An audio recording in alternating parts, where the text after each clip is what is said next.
こんにちは、さくらです。今回はですね、初めての体験をしたいと思います。それが何かと言いますと、羽田空港に直結している最高級のカプセルホテルに泊まりたいと思います。ホテル名がファーストクラスキャビン羽田空港1っていうカプセルホテルで、皆さんカプセルホテルって言ったらどんなイメージですか？私はね、すごく狭くて音が響く簡易宿泊所みたいな、でも料金は安いみたいな感じのイメージなんですけど、このホテルが飛行機のファーストクラスをイメージしたような空間で、ビジネスホテルよりもリーズナブルで安心快適で、だけどカプセルホテル並みの低価格で宿泊できますっていうコンセプトになっているそうです。羽田空港に直結しているので、深夜便とか早朝便を利用するときに非常に便利なホテルなのかなと思います。今回はホテルの内装だったりサービスとか寝心地とかいろんなことを紹介できたらなと思っておりますので、よかったらぜひ最後まで見ていただけたらと思います。それでは本日の動画スタート。はい、では私今ですね、品川駅にいるので、京急線に乗って羽田空港に向かいたいと思います。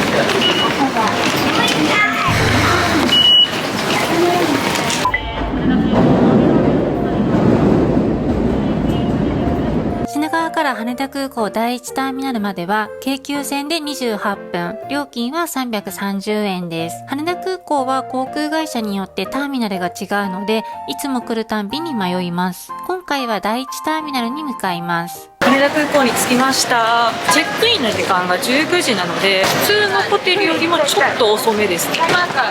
どこなんだろう。案内板を見ようかな。あとちなみにですね、私羽田空港に来ておりますが、今回飛行機には乗りません。この撮影のためだけに今回羽田空港にやってまいりました。頭おかしいよね。飛行機に乗らないのに空港に来ちゃう。今地下1階なんですよね。1階に上がります。はい、1階に着きました。間違っちゃってね、1階の出発ロビーに向かうエスカレーターに乗っちゃったもんだから2階に行っちゃって、でその後に1階に降りてきました。なので皆さんも間違えないように。今目の前に見えてるんですよ。でめちゃくちゃ行きやすいとは思う。はい、着きました。エントランスだけでもさ、すごい高級感があります。すごい。これがファーストキャビン書いてあります。今から入るんですけど、中はあんま喋ると他のお客さんの迷惑になるので、アテレコでやっていきたいと思います。慣れてないけど頑張ります。まずはホテルに入って受付をします。この日のデイタイムは満室でかなり人気みたい。受付はラグジュアリーな落ち着いた雰囲気。手ぶらでも安心して利用できるようアメニティグッズがすごく充実しています。男女別のエリアに分かれているので、女性一人でも安心して利用できます。お部屋は2タイプ。ビジネスクラスキャビンとファーストクラスキャビンとあって、今回私はリッチなファーストクラスキャビンを予約しました。ここが今回泊まる部屋です。結構広くないですか？扉はアコーディオンカーテン。ベッドの横にはサイドテーブルがあり、キャビン内は Wi-Fi が完備されているので、ここでパソコン作業もできそうです。通信速度も問題なく使えそうです。ベッドは120センチ幅のセミダブルなので、一人には十分すぎる広さ。枕は柔らかいけど、ベッドはかなり硬め。掛け布団やタオルもあります。使い捨てスリッパって衛生的でいいですよね。天井の高さも 2.1 メートルもあるので圧迫感はないです。カーテンが短くて上下に隙間があるので換気はされてるけど大きな声では喋れません。音が気になる場合は耳栓をフロントで無料でいただけます。ベッドの下には鍵付きセーフティーボックスがあり、貴重品を入れておくことができます。結構大きめで手提げカバンぐらいだったら余裕で入ります。また簡易宿泊となるため、法令上キャビンに鍵をかけることができません。部屋の照明は2つ。快適に過ごすための注意事項。目覚まし使っちゃダメらしいけど、これどうやって明日起きようか。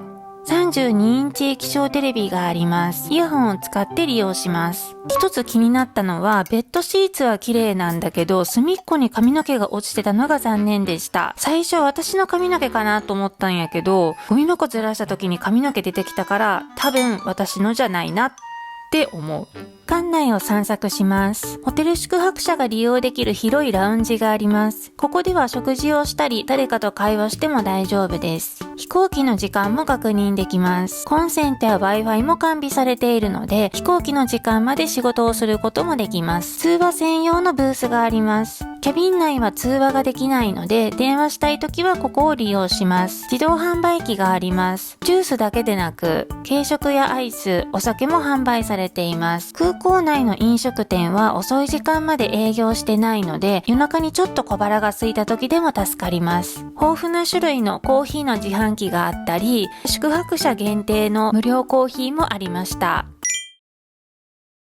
はい、一通り中の案内が終わったので、今からちょっと空港散策をしたいと思います。今第1ターミナルにいるんだけど、第2ターミナルにめちゃくちゃ珍しい変わった自販機があるらしいので、ちょっとそちらの方に向かいたいと思います。第1ターミナルから第2ターミナル移動するときは無料の連絡バスっていうのがあるので、それを使います。ホテル出て左に行ったらターミナル間無料連絡バス右ってあるので、ちょっとここに行きます。バス乗り場の案内があって、第3第2ターミナル駅に8番乗り場をご利用ください。現在地ここだからもうちょっと先かな。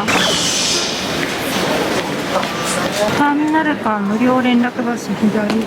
なんか面白い自販機見つけたんやけど、世界の機内食販売中。そうなんだ。すごい。フランスの家庭料理パエイエ、クリームソース、チーズハンバーグ。美味しそうやね。冷凍食品だから電子レンジあるのかな。電子レンジがあるんやったら買いたいけど、調べてから見てみようかな。隣の自販機はね、いろいろあってね、マスクとかもあるよ。ちょっと割高な気がするけど、フィギュアが1600円とか、バスソルトとかもある。すごいね。行きます。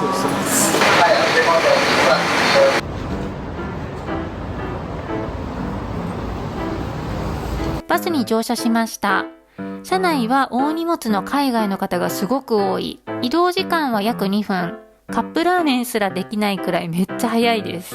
はい、第2ターミナル着いたんですけど、着いて速攻また面白いもの見つけちゃったんで紹介しますね。大阪メーカー、おむすびなのにケーキ。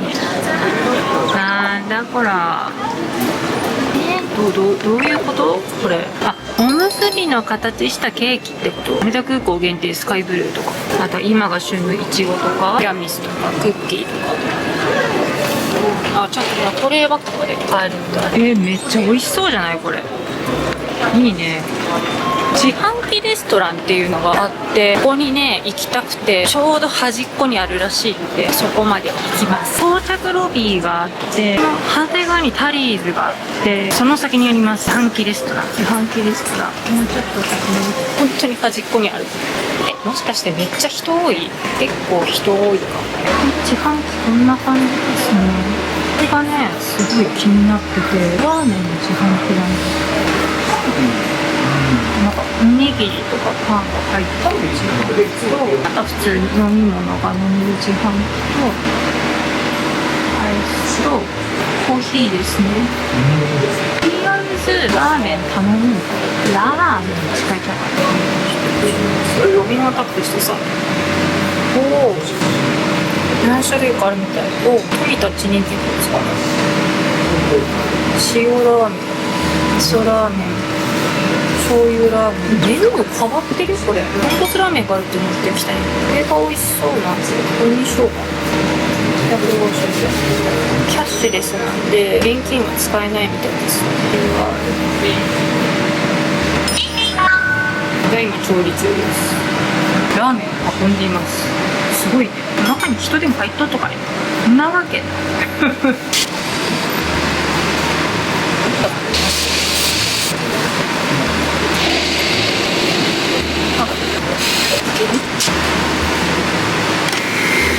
なんか開いた。ち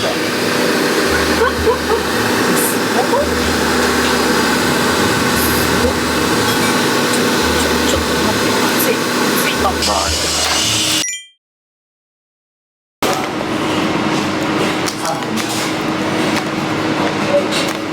開かない。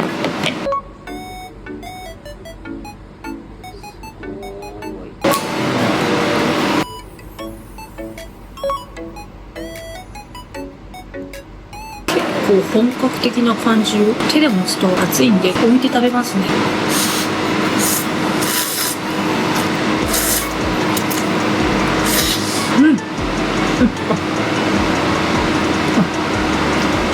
めちゃくちゃ美味しいよ。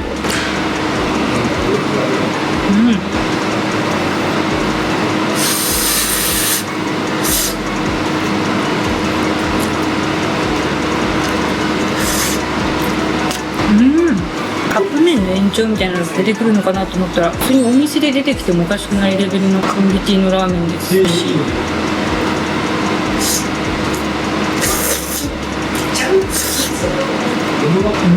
なんでこんなにクオリティが高いのかって調べたんやけど、丼に入った形状で筐体内で冷凍保存されており、お客さんに提供するたびに独自の解凍技術を用いてそれぞれの料理に最適な調理を行い、路面店さながらの熱々の食事を迅速に作り上げてるそう。この自販機だからさ、24時間食べれるのがいい。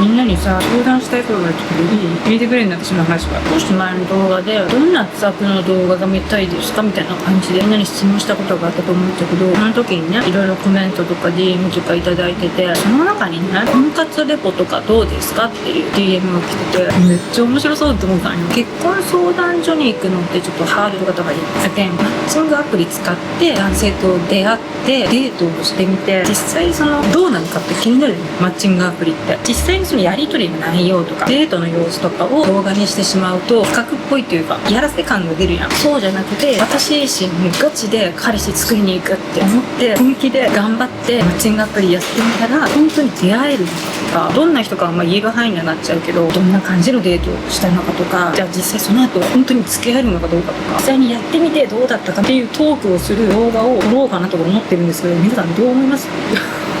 めちゃくちゃ面白そうやなって思って。面白そうじゃない？ただやっぱ相手の方にさ、失礼がないように本気で彼氏を作りに行くっていうモチベーションになってる時にそれをやりたいなと思ってて、今がね、正直恋愛よりも仕事モードになったわけにさ、この状態でマッチングアプリとかやっちゃうといい人に出会えないのかなって思って、中途半端にやってもね、相手の方に失礼だったりとかもするから、ガチでマジ今彼氏をしっていうモードになってる時にやってもいい？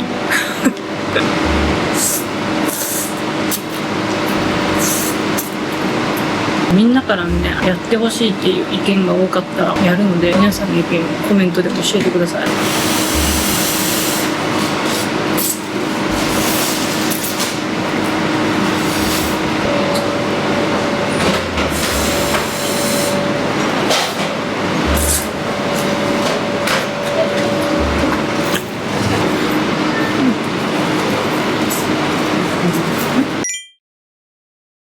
お腹いっぱいになったので第2ターミナルを後にします。ここはタクシーの車庫なのかな？たくさんのタクシーが並んでます。部屋に戻ってきました。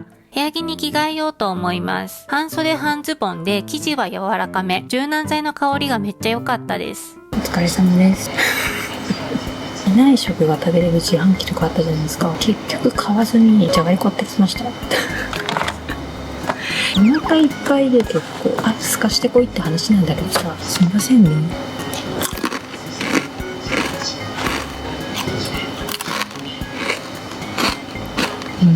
補足で説明したいことがあるので説明していきます。金額が1万と500円でした。この金額はね、店舗によるのと宿泊する時期にもよると思います。羽田空港に直結してるホテルって第1ターミナルだとここだけ、第2ターミナル、第3ターミナルにもあるんだけど、ここがね一番安いみたいです。第2、第3ターミナルはね1泊3、4万とかするみたいなので、ここはめちゃくちゃコスパがいいと思います。支払いがクレジット、電子マネー、交通系 IC が利用できて、現金と QR コード決済は利用できないみたいです。店舗数が全国10店舗、東京4店舗、大阪3店舗、京都と福岡と長崎が1店舗ずつ。部屋が2タイプあって、私が泊まってるファーストクラスキャビンとビジネスクラスキャビンとあって、ビジネスクラスキャビンはもう少し狭くて、ベッドもセミダブルじゃなくてシングルで、サイドテーブルとかもないみたいです。本当にこう寝るだけみたいな。でもその分料金はちょっと安いみたいですね。そして宿泊じゃなくてデイユースプランもあって、朝10時から夕方5時の間で2時間2000円から利用可能。シャワールームや大浴場も利用できて、仮眠取ることもできるので、昼間の休憩時間だったり国内線国際線の乗り継ぎの待ち時間にも利用できます。大浴場やシャワールーム、パウダールームも完備されていたり、コインランドリーもあるので、長期滞滞在の方でも利用できそうです。本当にね、ビジネスホテルと変わらないぐらい充実した設備だと思います。想像以上に良くてびっくりした。キャビンの定員が1人で、12歳以下のお子さんは利用できないので、どっちかって言ったら1人で利用する方が圧倒的に多いんじゃないのかなと思います。シャワー浴びてスキンケアまで終わりました。明日も朝早いので寝ます。おやすみなさい。はい、おはようございます。ホテルチェックアウト終わったんですけど、チェック来たので朝ごはん食べたいと思います。そのお店が第1ターミナルの2階にある糸品屋っていうお店で、このお店がね、朝5時半から開いてて、朝ごはん10割そば丼の3店舗を集めた和食レストランで、めっちゃ美味しいみたいなので、ちょっとそちらまで行きたいと思います。ここですね、糸品屋っていうところに入ります。東京スタジオの F の斜め前ですね。めっちゃ近い。朝ごはんにも種類がある。5時半から10時まで朝ごはん入ります。店内は広くて和食料理店のような日本らしい雰囲気なので、海外の方にも受けが良さそう。メニューは3種類。鮭膳とお粥とお茶漬けとあって、どれにするか迷う。ほうじ茶ソフトクリームもあって、食後のデザートにぴったり。注文して待ってる間に水とお茶をいただいたんですけど、このお茶がめちゃくちゃ出汁が効いてて、風味が良くて、これだけでも何杯も飲めちゃうくらいめちゃくちゃ美味しかったです。結局、鮭膳にしました。釜で炊いた真っ白なご飯、白味噌の味噌汁、分厚い鮭に酢バスと卵焼き、染めおろし、だし豆腐と青菜のおひたし、グリーンレタスのサラダ、3種の漬物。これだけ食べて金額が1800円。いただきます。私シーチキンが苦手なのでシーチキンだけどけて、まずは健康的にサラダからいただきます。そうすることで少しでもダイエット気分を味わってます。グリーンレタスがたくさん入ってて、ドレッシングはさっぱり味で食べやすかったです。続いてはだし豆腐と一緒にご飯をいただきます。この店のだしはえりすぐりの7種類の伝統的な調味料から独自のだしを研究しているそうで、風味があって美味しいです。お米は釜で炊いてるので、一粒一粒がしっかり立ってて、お米そのものの味がしっかり感じられる。分厚い卵焼きもいただきます。甘みは少なくて、他の食材の味を損なわないような控えめな美味しさ。焼き鮭もいただきます。身が分厚くて適度な塩味がいい感じ。ご飯に味噌汁、焼き鮭に小鉢って、これぞザ日本の朝ごはんって感じで、食べてるだけで心が癒されました。ご飯はおかわり無料なので、朝から欲張っておかわりしようと思います。すいません。おかわりですか？ちょっと少なめ。はい。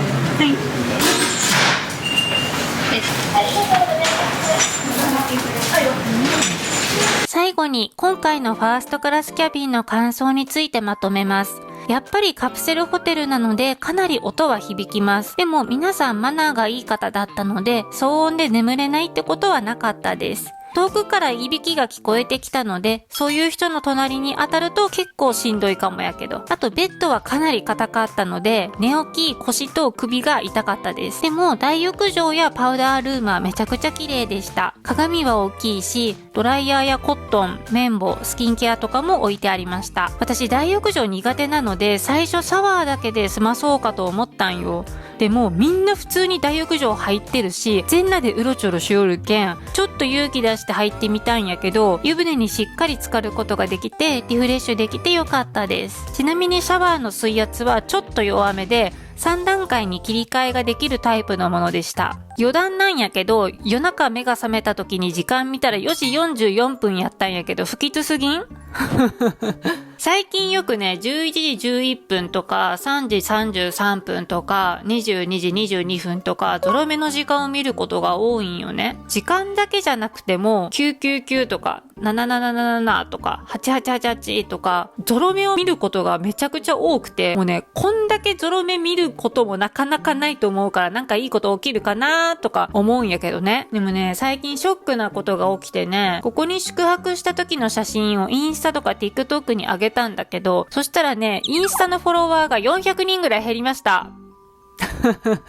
悲しい。最近上げた写真の中では一番反応がいいんだけど、一番フォロワーも減ったので、めちゃくちゃショックです。はい。